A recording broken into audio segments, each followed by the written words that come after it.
Mga kalakbay, at 5 o'clock PM ngayon dito sa Bacoor.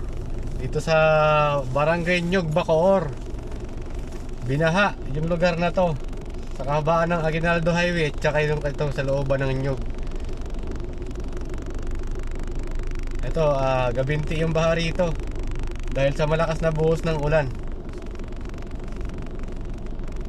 Ito yung Nyog, kanto ng Nyog Jollibee mga kalakbay pagpapunta ka ng Bacoor City Hall. Ito yung nadaanan natin ngayon na sobrang lalim ng baha, tsaka mahabang parte ng kalsada ang binaha. Tapos doon sa Aguinaldo Highway meron din doon sa part ng Nyog at tsaka bago mag-SM Bacoor. So ito, kaya talagang nagsuspend talaga ng classes ang buong Cavite kasi may mga part talagang binabaha gaya nito. Akala lang natin sa ibang part walang baha, pero dito halos buong kahabaan na to ng Nyog binaha.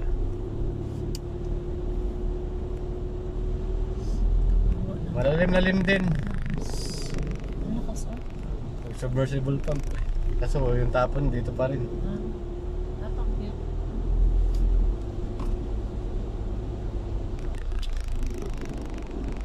Parang na to Nyog Resort. In Bacoor, Cavite.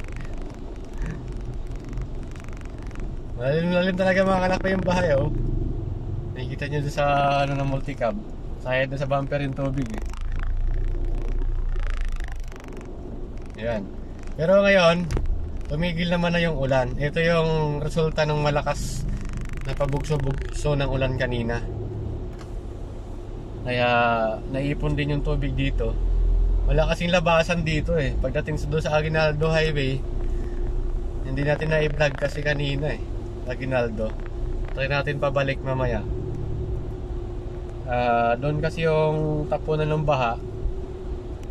Ganon din doon na na trap din, na stuck din.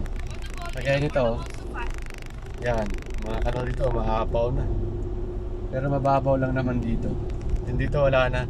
Dito medyo mataas kasi yung part na to, pero yung tubig dito sa left side, yan, bubulwak papunta doon sa part na may malalim na tubig dahil mababang part kasi yun Dito naman okay na dito. Alam ko nandito yung warehouse ng company ng kaibigan ko si Arnold Ferreira yung gamay na ahinti sa Mindanao.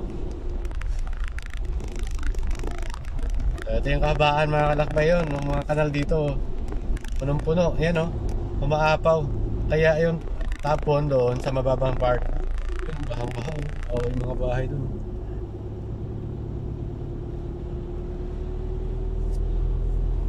So, tingnan natin kung diretso hanggang dulo kung may baha din na part pa dito. Para